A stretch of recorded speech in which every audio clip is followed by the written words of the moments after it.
Hello, you wonderful people, and welcome to another episode of Not Too Comic Book. This being a show where I talk about TV shows that are adaptations of comic books. For today's episode, I'm going to talk about Invincible Season 3, Episode 5. A lot of really interesting things went down in this episode, so let's break it down. That multi-Paul escape was kind of wild. That I wasn't expecting that to be how he was going to break out, get to the point like multiply and like filling the entire room with his copies until they burst. I mean, they're squishing each other so much that eyeballs are popping, body parts are squishing, like literally like a tsunami of blood comes busting out of that cell just because of the overcapacity, and he's like holding himself above like in the openings of like the light fixtures up there just to avoid being crushed and all that. That's pretty impressive. It would have never crossed my mind to use my multiplication ability in that way. But yeah, manages to get close to escaping until they put like a power dampering collar on him and he gets locked back up again. So he has a sit down with Kate, and we kind of learn a little bit more about their past. Obviously, Kate's been doing a lot to try and get her brother out, but obviously this set everything back. It's like, damn you, Paul, like, why'd you do what you did? And they have a very different sort of opinion about how they operate. He's fine with working with criminals because for him, it's like working with the Order, being an assassin. At least they're upfront with who they are. Whereas like someone like Cecil and them, it's like, you really think they're good people? Like, it's so interesting because like now Kate's finding herself kind of having that same argument that was kind of getting brought up in episode 2 of like, you know, like at least the Order is upfront about them using me. They don't pretend to be something else. It's like, yeah. Because she's even said, like, she never killed anyone. He's like, yes, you have. And I'm wondering, like, is that something, what that's in relation to? Because I was like, I don't think she's ever killed anyone as part of the Guardians or working for Cecil, but who knows? Maybe it's stuff before she even joined Teen Team. Like, you know, maybe this is something like Paul witnessed when they were younger. Because they were left behind by their dad and the government stepped in and they were trained up like weapons. But it seems like their dad kind of seems to have must have had a mental breakdown because of their abilities and it was too much to handle. And so he basically let them get taken away. Because they said like, oh, how's dad? And it's like, oh, he's in the same state. So I guess wherever he is, he might be in a retirement home type of facility. But yeah, Kate's like, oh, today's his birthday, and he's basically in the same state. So I guess whatever went down, he just never mentally recovered, I guess. But you know, Paul still blames him because it's like, yeah, he let them take us and made us into weapons. But Paul and Kate have always been on opposite ends of that. That's why Paul left and didn't bring Kate with him, because he knew she wouldn't go with him, even though he wanted her to. And it's like, well, if I would have done that, where would I be right now? Just some assassin for hire. But it's like, yeah, it goes back to that thing of like, you know, Cecil will throw you away the moment he doesn't need you. And so now that's probably got to ruminate in her head a little bit, because now she's having that second argument again. The thing is, it's coming from like her fellow heroes and stuff like that. So that's one thing. And this hearing it from your brother probably means a little less. I mean, it's your brother, sure, but you look like, no, he's a killer and stuff like that. Hearing it from other heroes hits a little differently, but regardless of you don't agree with your brother, still hearing it from him is still got to bother you to some extent. So I'm curious to see where that goes with the whole Kate and Paul of it all, because obviously, jumping ahead, he does manage to escape in the end. I mean, that's the thing. You can never be too careful with someone who can multiply themselves like that. I mean, that's that beauty of that. I mean, I guess, I don't know why, but I guess the way he uses it feels even more like shadow clone-ish than like even when Kate uses her power. I don't know, because I don't know. I feel like Kate uses her. I mean, I guess she uses hers on the offense, but it feels like he uses his a lot more offensively than Kate does. Because Kate seems to kind of use hers defensively, but you know, maybe that's just my perspective on it. Maybe I'm misinterpreting that. But that's just why it feels like that way to me. But like, you know, it's not like we've gotten a lot of times to see, like we've had a few instances over the series to see Kate fight, but it's like, it's never been for like very extensive moments in time. But I mean, she has used it offensively. Like I said, I'm probably just full of shit. It was just something I was kind of thinking about. But my point was like, it just like, with seeing him in this episode made me just, it never really crossed my mind before, but now I'm sitting here thinking like, oh man, Shadow Clone Jutsu is all that like, it's like, why wasn't I thinking that more with Kate's abilities? But either way. But I'm curious to see what that dynamic looks like going forward, because of their difference of opinion. And I think maybe that's also set up for the fact that eventually Kate will come to no longer agree with the Guardians. Like Cecil will do something that makes her question everything.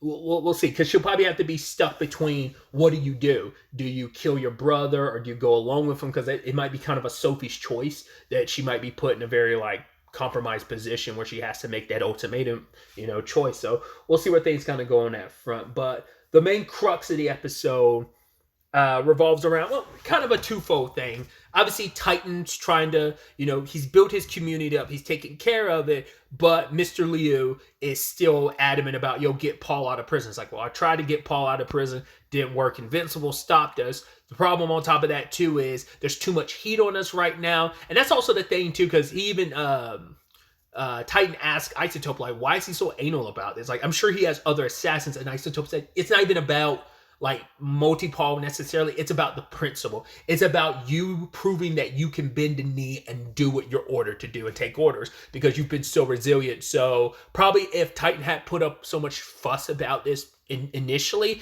it probably would have never been as big of an issue. But it's Mr. Liu trying to make a point of, you are beneath me, you work for me, you do what I tell you to do. If I tell you to break one of my assassins out of prison, that's what you're going to do. No ifs, ands, or buts about it. So, because it's even a thing of, if you wanted Paul that badly, you could do it yourself. But once again, it's meant to be kind of a test to see if Titan can follow orders. So now he has to decide what he's going to do about this. He makes a visit to Machine Head, which love hearing Machine Head being like, yeah, they haven't taken care of me because they don't know how to really properly help me. So you do see the machinery on his head is a little janked, and it's like, oh, he's coughing up sparks. So when it's all said and done,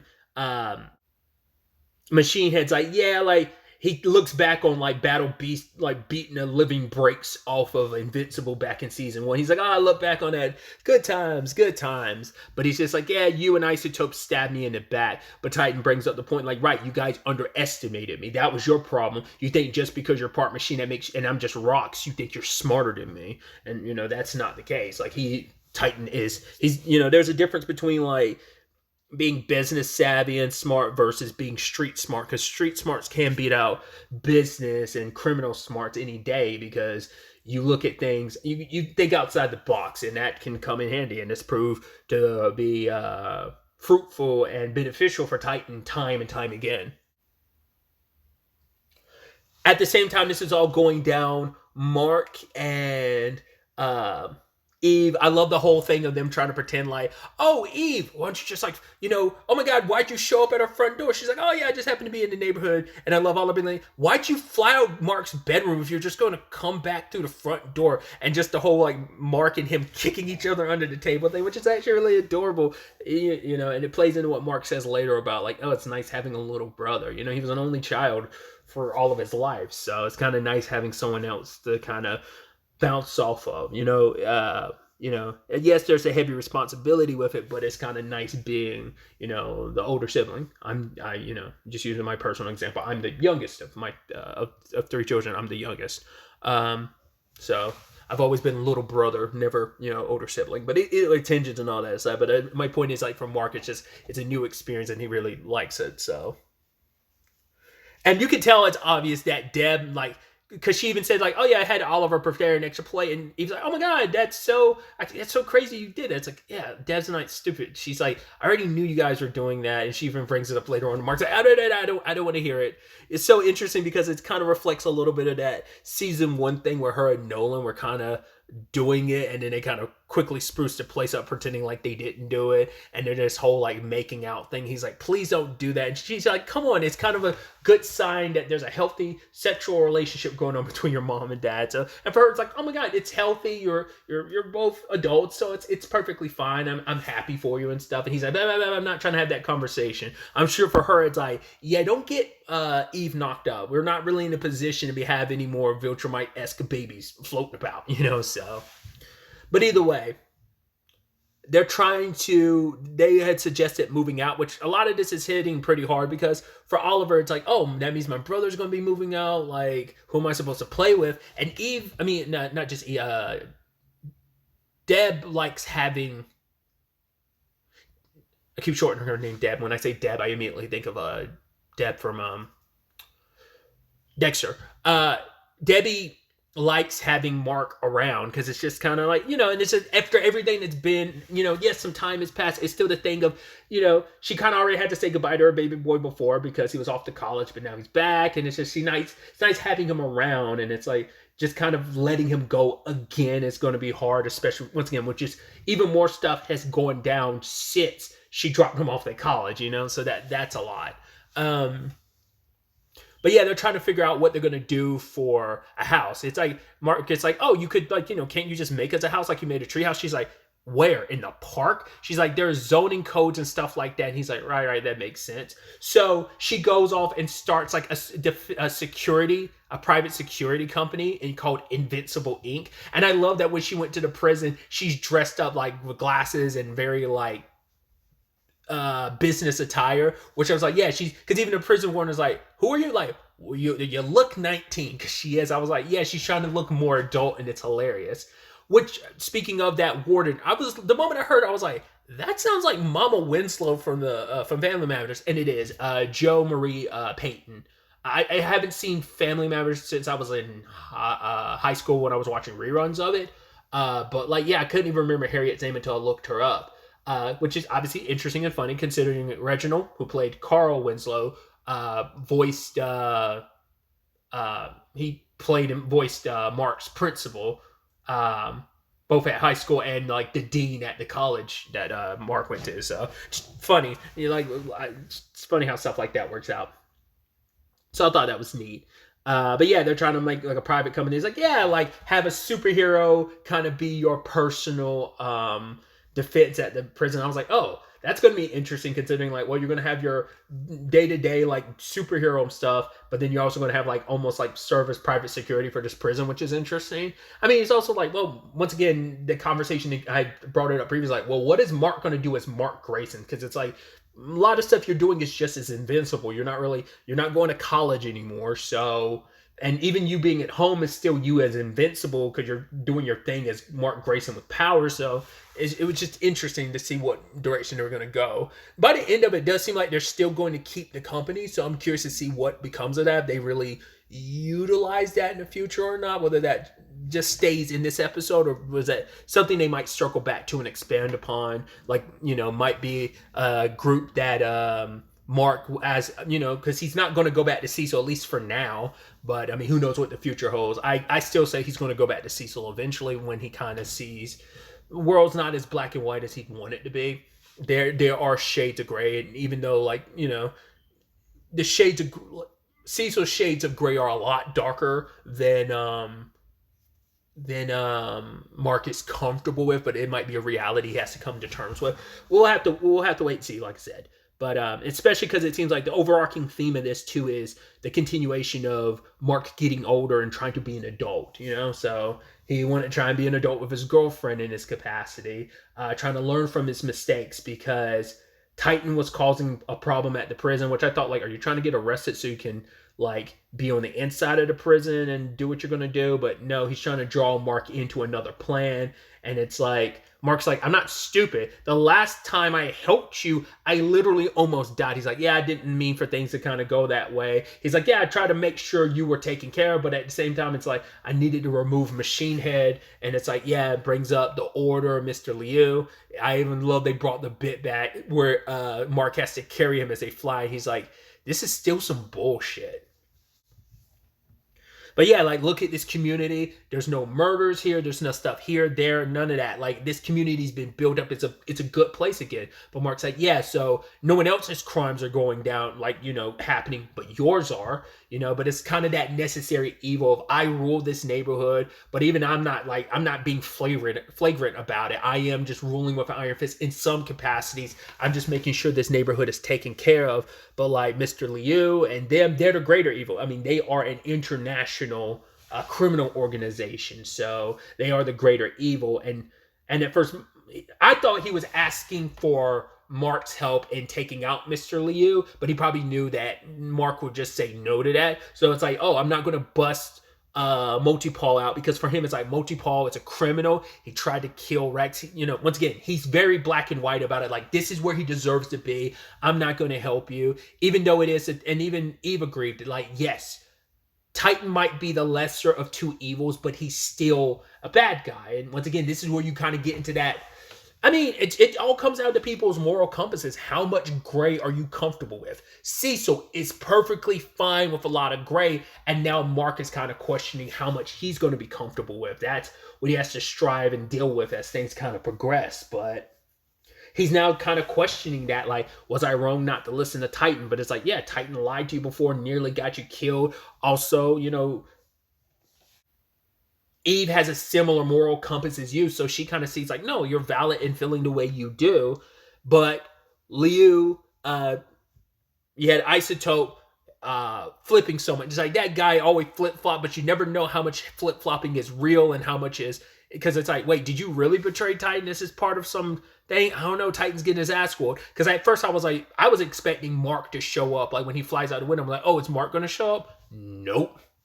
So I was like, that's interesting. Leo staying in dragon form ends up, which they kept making a bit about that of like, oh yeah, him eating someone and shitting him out as dragon shit. Because like Isotope talks about it, and I think Machine Head references that same situation too. So Invincible and Eve go to deal with the dragon thing, because now it's like, right, the dragon's attacking. Now Mark's conflicted because he's like, maybe I should have listened to Titan. This is on me. Like it is that your choices, like your inactions can be choices. You never know. Like you're like, oh, I'm not going to help you, and not helping it's not a non-action. Even choosing to not help is still an action that has consequences. And it's like Liu is running rampant at the prison. There's quite a few prisoners that get stepped on or crushed because of it. Mark is doing his best against a dragon, but he's getting bitten up, chewed up, slammed around. I did love that the whole thing between him and Eve, when she kind of armors up around herself. She like blocks herself in, and he basically spins her like a I always forget what those things are called. It's basically like a mace on top of on a chain. I feel like I swear I know the name of them. Okay, flail is what I was thinking of, and I had to look that up. I could not remember for the life of me what that was called. So I was like, oh, that's pretty dope. And then kind of doing a thing where they kind of punch at the same time. But yeah, Eve proceeds to deal with the prisoners after the fact, using her powers, kind of like trapping them in cells, kind of basically rebuilding the doors to their prison cells too. And especially the Paul thing, like every copy she was trapping in a little prison. So, and then she made like a giant prison, shrunk it down around him. But Paul was prepared and, was secretly like, oh, you captured a clone of me, not the real me. Or not less it's implying like there was the one that was on the outside was a clone, and he like helped the real one escape, because the real one was the one that was bloodied up, but he could have easily covered himself to seem like he was the bloodied up one. But once again, you never know, like original, like, because there's no numbers to showcase which one is the original. You tell by the wounds which one was the original, but that could have been a fake out, or like I said, it could have just been like, oh, here's a copy of me on the outside. Now that Eve's going away thinking she's captured me, I'm going to like bust you out and I'm going to take your place. So sucks for your copy, but because it's like, I guess they eventually disappeared. They never really cover that much with like multi-Paul or duplicates abilities. Like what happens to their copies that just like exist. I mean, I guess it's kind of been answered, because I guess they can exist for as long as they don't die. Because it's like, once again, there was the Zero Kate that was hidden away the entire time. So I guess that kind of answered that potentially. But yeah, just the fact is we never really gotten that showcased is interesting. But yeah, Mark almost got bit the big one, because as long as he's in his dragon form, Liu can't die, because he's a mystical spirit, basically. When he leaves his body is his vulnerable state, like where it's like, because his body needs to be protected. So Isotope shows up, teleports away with the bit guy as Machine Head deals with Leo. And I was like, oh, teleported the guy from the high, which Titan had told him initially, like, oh yeah, take the bodyguard to the sky. But now like actually doing that, I was like, and I love you see the guy falling in the background. he hit a building, he didn't hit like the ground, so I thought that was interesting. And then Machine Head being like, oh, it's probably cheating just to blow your brains out, but he's like, I like cheating, and ended up killing Liu. In turn, the dragon disappeared, and then Titan shows up with Isotope being like, yeah, thanks for helping out, even though you didn't mean to, you still did some good unintentionally. So it's like, even without trying, Mark still played into what Titan wanted. So it's like he still won in the end. It's like, yeah, more people would have died and could have died. They made a lot of money from the warden, but he still had to help like rebuild the prison. So all those architect classes and all the reading you've been doing, I'm sure it's helped out a lot with that. So that was great.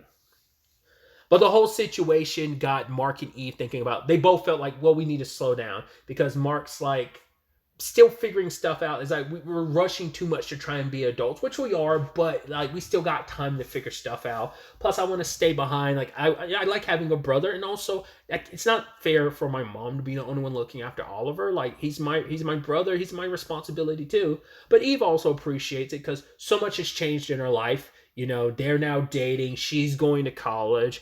They didn't really talk about it. She has moved back home too, but it seems like everything's fine on that front because she didn't bring it up. So a lot's changed. So it's like, I think it's kind of okay for us to kind of take a step back, take a beat. Because there's also the situation with Oliver. We find out he snuck off on his own and he actually has friends who aren't. I guess when you live in a world where like, oh, people have powers, it just depends. Because let's not forget from the Adam Eve special that Eve freaked out her friend and like lost the only friend she had. But then you have like Oliver being accepted by his friends. They're like, oh, come on, dude, don't do that. Like you're cheating. You're using your powers. And then when they were accosted by some hoodlums, some ruffians, what did Oliver do? He didn't hurt them. He didn't kill them. He pinched them, showing that he is getting older because you can tell, obviously he's getting taller. He is maturing a bit where it's just like, oh, like I'm going to handle things, like I'm going to listen to my mom and my brother and I'm going to handle things a different way. Like I have powers. I could use them. Also probably doesn't want to scare away his friends either. So there's a lot there. And the fact is, Eve and Mark are watching. Not only does he have normal friends, they accept him for who he is. And he like de-escalated that situation. Yeah, he used his powers, but in a non-threatening way.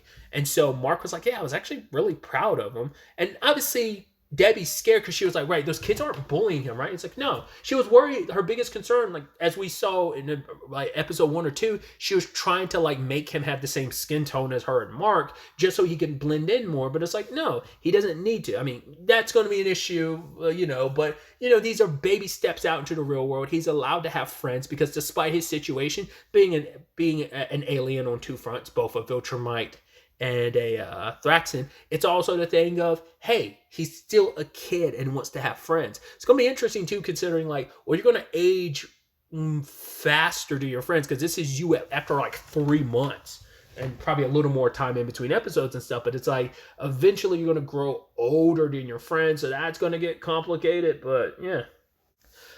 We also have Machine Head taking over the order. I was curious if Titan was going to, but Machine Head's like, no, I'm running things. Does anyone have any problems? He's like, I know you guys miss me despite none of you doing a goddamn thing to break me out. But cool. Does anyone have any questions? And one guy was about to say something. He was like, I don't want to hear a damn thing out of your mouth. And it's like, oh, Titan comes in. He's like, yo, give me this neighborhood. The rest of the world you can have. They're like, all right.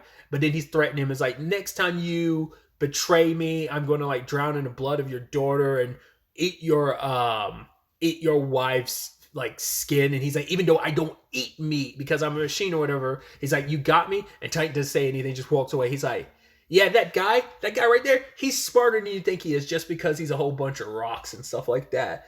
And it's just I love Machine Head. He's very wild character. So that's definitely going to be interesting to see where that kind of goes. And I just love that. I mean, I guess that it is what it is because like no one put up too much of a fuss. You would figure anyone in that group could easily kill Machine Head and just take the spot from him. I mean, maybe we'll see someone do that, but why they just, I guess maybe it's just like there's an honor amongst them where they like Machine Head has no honor. So he's like, fuck it. I'm just going to kill Liu, put a bullet in the back of his head and just kind of take over things. Whereas the others might be like, well, we kind of respect tradition and just like I mean, it is what it is. We just accept it as is. But like, we were never going to kill Liu because maybe they just like it'd be super hard to kill him. So that's why none of them ever really came for the throne. But which turns out he's not dead because somehow I don't know, like if he always, maybe he always hides like a fraction of maybe his chi or whatever, or just his essence. Maybe he always hides a portion of it inside of his helper, because that I wasn't expecting that dude to be alive. He walked away from slamming into a building at such a height with just a broken arm. That's insane. But I was like, is he just a regular? Probably.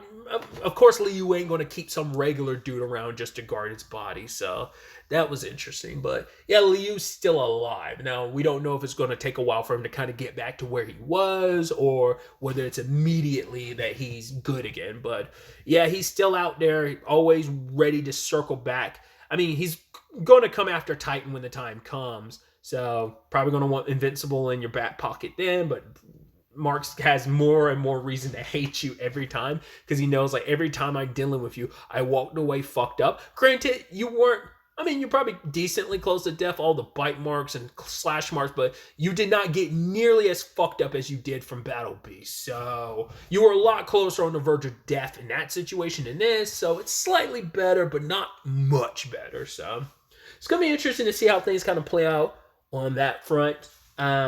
Like I said, I'm so curious to also see Mark's perspective on things after all of this, the whole gray area of it all, of his approach to things, especially when it comes to his view on how Cecil handles things. I'm curious how that. I do feel like this season's going to really lean into that thematically. Oh yeah, and there was one more thing I almost forgot to talk about, and that was Ray and Rex, which I love that he like had that kid's drawing, and he had on the envelope or whatever, it was like, or letter, and it said Ray, and he crossed it out because he spelled her name wrong. He spelled it R-A-Y instead of R-A-E. So I was like, I love that. And he's trying to, do something for her. Just like, hey, here's some, like, just be normal. Here's some meal prep stuff. So, I'm not the best at, cooking, but I can follow directions. Surprise, surprise. And so, yeah. And even Ray's like, is this really normal? But it's like, yeah, it's as normal can be for them. But she still appreciated the effort he put in. Even the wine he stole from Immortal.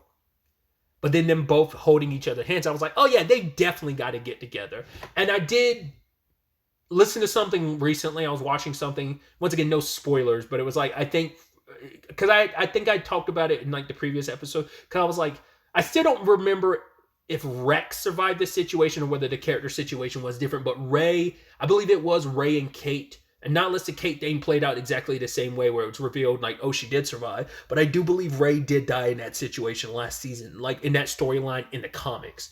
So this is kind of going its own direction with that. And it's kind of nice. I mean, there's probably always going to be that trepidation of, well, let's not forget your introduction to Ray's introduction to Rex was after when he was part of Team and joined the Guardians, after he had cheated on Eve with Kate. But it's also like there's a little trauma bonding because you both almost died, and that's enough near-death experiences. And also him trying to be a good guy, because he's also changed a lot. Yes, he's still the same asshole, but he's changed quite a bit since almost dying last season. And he's become a better person in a lot of ways. Once again, still the same asshole in others, but yeah, he's definitely gotten better. So I'm curious to see how much of that really floats. I mean, for now, it just seems like it gazes, being exchanged and holding hands while they're eating. So we'll see what becomes of that. So, but yeah, that's really all I wanted to talk about. So the next time we meet, be happy, be safe, live life to the fullest, and enjoy it. Good day and goodbye.